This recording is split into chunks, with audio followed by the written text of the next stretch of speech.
Good morning, Year 11. Today we are going to have a look at solving problems involving simulations or trials. So this one here, experiments.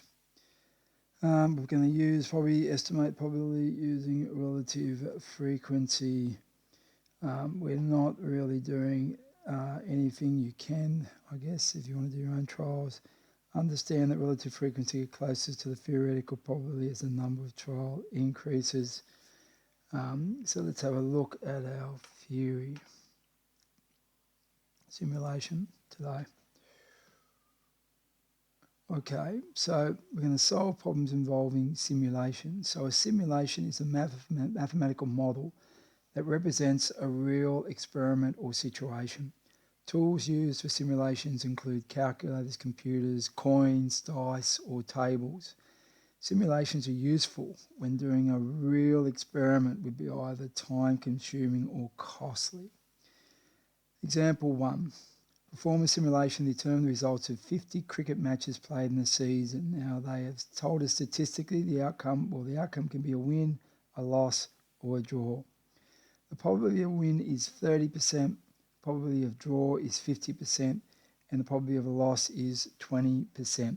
Now it's telling us to assign 10 playing cards, numbers 1 to 10, to the outcomes.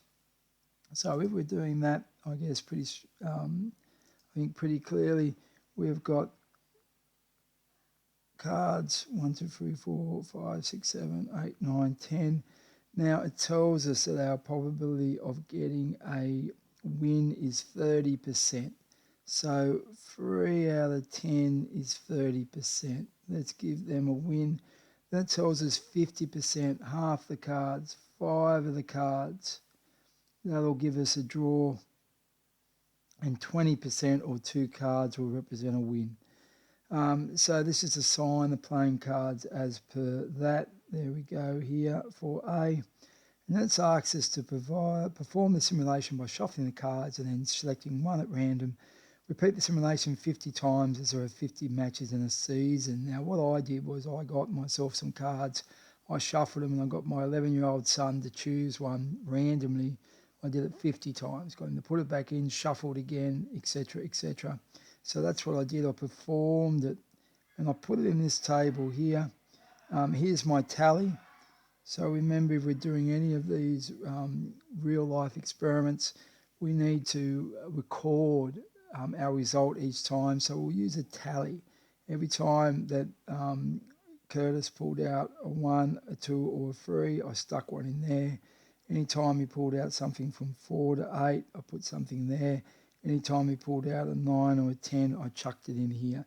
Once I'd done my 50, I counted them up, and they were my frequencies. So my relative frequency was then, remember, 20 over the total number of 50 times 100% gave me my relative frequencies. So this is the last one. Construct a frequency table, including a relative frequency column, to record the results. So these two really go together. We repeat the perform a simulation and record the results at the same time. So that's what I got, and that is all the theory that was in your workbooks for today. Now the questions that you can do are here. This one's here showing you've already got a frequency table. It's asking you to find the outcomes of an experiment. What is the relative frequency for the following outcomes? So what you need to do is add up these frequencies to find out what the total was, and then your relative frequency is going to be that number divided by the total. So for the first one, I can see it's 21 and 15, 36, 42. So for this first one, relative frequency 12 on 42 times 100%, and you'll chuck it in there. Next one, 9 on 42 by 100%, and then carrying on 15 on 42 by 100%, etc., etc. So that's the first one. These ones are all likely to be pretty similar. Have a go at those as you go down. Realistically, you can probably choose your own, but I guess what I can do is I can colour some in. Let's have a look. It looks as if 2 is the same. Let's have a look at this one.